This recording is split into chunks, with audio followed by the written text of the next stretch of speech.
Hello and welcome to the All Monitor Brief. It's Tuesday, September 10th. I'm Kristen Tallman. Today is just a short segment catching you up on what you need to know to stay on top of the news from across the region. Let's dive right in. Turkish Foreign Minister Hakan Fidan appealed for unity against Israel at the 162nd meeting of the Arab League Council of Ministers gathered in Cairo on Tuesday, while blasting Israeli Prime Minister Benjamin Netanyahu over the Gaza conflict. It was the first time in more than a decade that Turkey was invited to join the summit. The European Union's top diplomat, Josep Borrell, also at the Arab Council meeting, warned on Tuesday that increased violence in the occupied West Bank since the Israel-Hamas war erupted meant it risked becoming a new Gaza.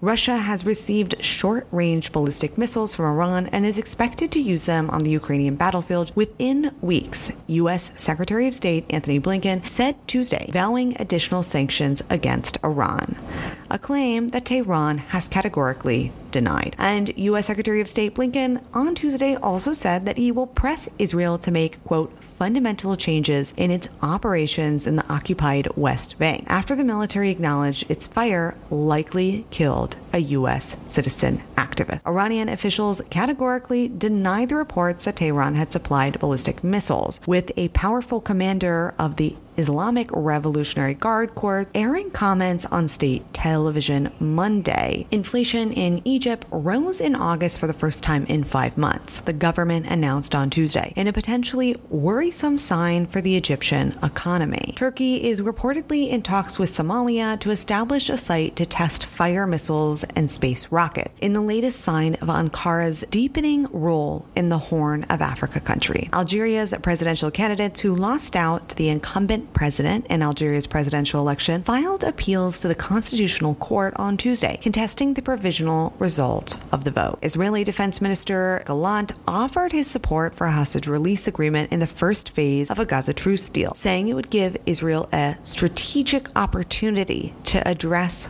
other security challenges. Jordanians voted Tuesday in a parliamentary election overshadowed by the Gaza war and concerns over a slump in tourism, a sector vital to the kingdom's economy. An abandoned tanker carrying more than 1 million barrels of crude oil could contaminate vast areas of the Red Sea in a severe long-term environmental disaster if it breaks up or explodes, experts warned. And 1 year after a wall of water swept through eastern Libya's coastal city of Derna, killing thousands and causing devastation, reconstruction is underway, but essential services are still lacking, NGOs say. That's it for today, September 10th. You can read all these stories and more at allmonitor.com.